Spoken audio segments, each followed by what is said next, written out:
عالی شان سے عالی شان، اس لیے پاکستان نہیں بنا تھا۔ آج بھی مسلمان، میں معذرت سے عرض کر رہا ہوں مولانا سے، آج بھی بھارتی مسلمان کی ایوریج نمازی ہونے کے اعتبار سے پاکستانی مسلمان سے کہیں بہتر۔ آج بھی برقع نظر آ جائے گا تو ہندوستان میں نظر آ جائے گا۔ میں نے اپنی آنکھوں سے دیکھا چند سال پہلے، جب مکہ مسجد حیدرآباد دکن میں 3 دن مسلسل میری تقریریں ہوئی ہیں، 10,000 مرد اور 5,000 خواتین، اور ان میں سے کوئی بغیر برقعے کے نہیں۔ ایک سیلاب نظر آ رہا تھا برقعوں کا کہ جب جلسہ ختم ہوا ہے رات کے 12 بجے 3 دن تک متواتر۔ یہاں کہاں نظر آئے گا برقع آپ کو؟ یہاں تو جس کے پاس 2 پیسے ہو گئے اس نے سب سے پہلے برقع اتار کے پھینک دیا۔ معلوم اچھی طرح سمجھ لیجئے، یہ چیزیں تو وہاں زیادہ ہیں یہاں کی نسبت۔ اصل ضرورت تھی کہ یہاں اس نظام کو قائم کیا، وہ نظام عدل اجتماعی، وہ جس میں حریت ہو، جس میں عام آدمی بھی خلیفہ وقت کو ٹوک سکے۔ یہ کرتا کیسے بن گیا؟ ایک خاتون بھی کھڑی ہو کر دامن پکڑ لے، عمر تمہیں کیا حق ہے کہ ہمارے مہر کے اوپر پابندی لگا رہے ہو، جبکہ اللہ نے نہیں لگائی۔ اللہ قرآن میں قنطارہ کا لفظ استعمال کر رہا ہے۔ ڈھیروں سونا دے دے کوئی شخص اپنی بیوی کو مہر کے اندر، طلاق دیتے وقت اس میں سے کچھ نہیں لے سکتا۔ آپ کون ہوتے ہیں ہمارے حق کے اوپر پابندی لگانے والے؟ اور عمر نے کہا، آج ایک بڑھیا نے وہ اب عمر کو دین سکھایا، آرڈیننس واپس۔ حضرت سعد بن ابی وقاص رضی اللہ تعالی عنہ جو فاتح ایران تھے، وہ گورنر ایسے نہیں بن گئے تھے ریوڑیاں بٹی ہو اور گورنر ہی مل گئی ہو، وہ تو خود فاتح تھے ایران کے، اس لیے گورنر تھے۔ صرف ایک پرچہ پہنچا ہے بارگاہ خلافت میں، حضرت عمر فاروق کے پاس انفارمیشن آئی، سعد نے اپنے گھر کے باہر ڈیوڑی بنا لی ہے اور ایک دربان کھڑا کر حضرت بلال کو بھیجا ہے رقعہ دے کر، اور یہ حکم تھا کہ بلال پہلے تو جاتے ہی ڈیوڑی میں آگ لگا دینا، پھر یہ رقعہ دینا میرا۔ اور رقعے میں لکھا ہوا تھا، اے سعد، لوگوں کو ان کی ماں میں آزاد کرنا تھا، تم نے انہیں اپنا غلام کب سے بنا لیا ہے؟ یہ دربان کھڑے کر دیا اپنے آگے۔ وہ حریت، وہ مساوات کہ جا رہا ہو خلیفہ وقت اور چارج لینے جا رہا ہے بیت المقدس کا، کوئی ذاتی علاج کے لیے نہیں جا رہا، سیر و سیاحت کے لیے نہیں جا رہا، چارج لینے کے لیے بالکل سرکاری وزٹ ہے، آفیشل وزٹ ہے، اسٹیٹ وزٹ۔ اور حال کیا ہے؟ 700 میل کا فاصلہ طے کرنا اور ایک اونٹ نہیں، کوئی انٹوریج نہیں، کوئی خدم و حشم نہیں، کوئی جمبو جٹ بھرے ہوئے نہیں، کچھ نہیں، ایک اونٹنی ایک خادم۔ اس ایک اونٹنی پر چونکہ راستے کا راشن بھی ہے لہذا 2 آدمی نہیں بیٹھ سکتے، ایک بیٹھ سکتا۔ ایک منزل خلیفہ وقت بیٹھا ہوا ہے اوپر اور خادم نکیل پکڑ کر چل رہا ہے، اگلی منزل خادم اوپر بیٹھا ہے اور خلیفہ وقت عمر عبد الخطاب رضی اللہ تعالی عنہ، اور وہ آگے آگے نکیل پکڑ کر چلتا ہے۔ یہ نظام چاہیے آج نوع انسان، اس کے انتظار میں، اس کی تلاش میں نوع انسانی نے کتنے تجربے کر لیے، کیسی چھلانگیں لگائی، ملوکیت ختم کی، آسمان سے گرا کھجور میں اٹکا، جمہوریت آئی نام نہاد، لیکن وہ سرمایہ دارانہ نظام بن کر آگے سے بڑھ کر لعنت بن گئی۔ پہلے جاگیردار مسلط تھا، اب سرمایہ دار اور کارخانے دار مسلط ہو۔ اس سے نکلنے کے لیے زور لگایا، کمیونزم کی طرف گئے، چھلانگ لگائی، اب ایک پارٹی ڈکٹیٹر بن کر بیٹھ گئی۔ انسان رست از یک بند کا استاد در بندے دیگر، ایک چیز سے غلامی سے نجات پاتا ہے، دوسری میں پھنس جاتا ہے۔ اور کیوں؟ کہ وہ نظام عدل اجتماعی جو محمد عربی کو دے کر بھیجا گیا تھا، اس کے کسٹوڈین سوئے ہوئے، اس کے کسٹوڈینز کو اندازہ ہی نہیں۔ یہ نسخہ تو ہمارے پاس تھا، ہمیں عمل کرنا تھا اور دنیا کے سامنے پیش کرنا تھا۔ پاکستان بنایا اس لیے گیا تھا کہ ہم اس کا ایک نمونہ دنیا کے سامنے پیش کریں گے۔ قائد اعظم نے فرمایا تھا کہ ہم یہ چاہتے ہیں کہ پاکستان کی صورت میں عہد حاضر میں اسلام کے اصول حریت و اخوت و مساوات کا ایک نمونہ قائم کر کے دکھا۔ کہاں ہے وہ؟ بھٹک گئے، سو گئے۔ بہرحال اب بھی وقت ہے، جب تک سانس تب تک آس۔ میرے عزیز نے تو ڈرایا ہے اور صحیح ڈرایا ہے۔ اللہ تعالیٰ نے 25 برس انتظار کیا تھا، پہلے عذاب کا کوڑا پھر مارا ہماری پیٹھ۔ وَلَنُذِيقَنَّهُم مِّنَ الْعَذَابِ الْأَدْنَىٰ دُونَ الْعَذَابِ الْأَكْبَرِ، بڑے عذاب سے پہلے چھوٹا عذاب کا مزہ چکھائیں گے۔ لَعَلَّهُمْ يَرْجِعُونَ، شاید کہ لوٹ آئیں۔ وہ ہم سے 1000 میل کے فاصلے پر ہوا تھا، اگرچہ 93,000 ہمارا قلیل جوان، جن میں غالباً 43,000 فوجی، اور یہ کہ تقریباً اتنی تعداد میں جو غیر فوجی، وہ اس ہندو کے غلام بنے، قیدی بنے، جن پر 800 برس تک، کہیں 600 برس تک، کہیں 1000 برس تک حکومت۔ اتنی بڑی شکست کا کلنک کا ٹیکا ہماری پیٹھ پر پڑا۔ پہلے عذاب کا کوڑا آ گیا تھا، 25 برس ہو گئے تھے، قمری حساب سے نوٹ کر لیجئے، یہ نہ سمجھیے 24.25 برس ہوئے تھے، 24.25 برس قمری حساب سے 25 برس تھے۔ اور اب نوٹ کر لیجئے اگلے 25 برس کے پورے ہونے میں اگلے رمضان کی 27 تاریخ تک صرف مہلت ہے، نصف صدی پوری ہوا چاہتی، کوئی عجب نہیں اس عذاب الادنا کے بعد ہم جاگے نہیں، ہوش میں نہیں آئے، کوئی عجب نہیں کہ بڑے عذاب کا کوڑا ہماری پیٹھوں کو برس گیا۔ لیکن مجھے یہ یقین ہے، نوٹ کر لیجئے، اگر یہ دوسرا امکان ہو گیا، خدا نہ خواستہ اللہ کے عذاب کا کوڑا ہماری پیٹھ پر برسا، مجھے یقین ہے اللہ ہندوؤں کو مسلمان بننے کی توفیق دے گا، لیکن اسلام کا بول بالا اسی خطے سے ہو۔ تاریخ میں یہ ہو چکا ہے آیا فتنہ تاتار کے افسانے سے، پاسباں مل گئے کعبے کو صنم خانے سے، تاتاریوں کے ہاتھوں کروڑوں مسلمان قتل ہوئے، لیکن اسلام نے تاتاریوں کو فتح کر لیا، اور پھر اسلام کا مسلمانوں کا دوسرا دور عروج انہی تاتاریوں کی مختلف شاخوں کے تحت ہوا۔ وہ تاتاری ہی تو تھے، وہ سارے ہورس، ٹرکش ہورس، ترکان تیموری، ترکان سبوی، ترکان سلجوقی، ترکان عثمانی، وہی تو سٹاک تو وہی ہے آیا فتنہ تاتار کے افسانے سے، پاسباں مل گئے کعبے کو صنم خانے سے، اس لیے کہ حضور نے فرمایا مشرق سے ہوگا، جہاں سے فوجی چلیں گی، تو کوئی عجب نہیں۔ بہرحال یہ دو امکانات ہیں، لیکن اس کا فیصلہ تیرے ہاتھوں میں ہے، دل یا بدن، سیدھی سیدھی بات۔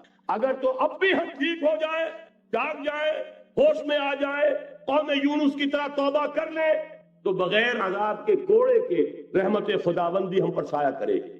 اگر ہم نہ جاگے تو وہ عذاب کا کوڑا آئے گا۔ یہ نہیں میں کہہ سکتا ان ادری قریب بعید ما توعدون، یہ میں نہیں کہہ سکتا، یقین کے ساتھ جانتا ہوں کہ آئے گا، لیکن یہ کہ اس کے بعد بھی یہیں سے بول بالا ہوگا، اگر ہمارے ذریعے نہیں تو ان کے ذریعے سے جو ہمیں شکست دے کر پھر اسلام قبول کرتے ہیں۔ لیکن کیوں نہ پہلے ہی راستے پر چلنے کی کوشش کریں۔ وہ راستہ کیا ہے بس صرف چند منٹوں میں اس کی میں وضاحت کر دوں گا، اس لیے کہ سارا ہمارا جوش بھی ہو، جذبہ بھی ہو، ارادہ بھی پیدا ہو جائے، کوئی لائن آف ایکشن سامنے نہ آئے تو پھر نتیجہ نہیں بنتا۔ پہلی بات میں مولانا سے معذرت کے ساتھ عرض کروں گا، مولانا نے فرمایا تھا کہ یہاں ایمان بہت ہے، نمازی اکثریت میں ہے، مجھے ادب کے ساتھ اختلاف، ایمان نہیں ہے، یا قرآن جھوٹا ہے یا ہم میں ایمان نہیں ہے۔ قرآن کہتا انتم الاعلون ان کنتم مومنین، اگر تم مومن ہوگے تم ہی سربلند رہو گے، ہم تو سربلند نہیں ہیں، تو کیا کہیں گے قرآن جھوٹا؟ ایمان نہیں ہے، ہمیں موروثی عقائد مل گئے ہیں اپنے والدین سے، ہم by birth accident of birth مسلمان ہو گئے ہیں، ہم نے اسلام کی کوئی قیمت نہیں دی ہے، اسلام کو کوئی تکلیف جھیل کر اپنے لیے اختیار نہیں کیا ہے۔ پہلا مرحلہ ہے یا ایھا الذین آمنوا آمنوا باللہ ورسولہ والکتاب الذی نزل علی رسولہ، اے ایمان والو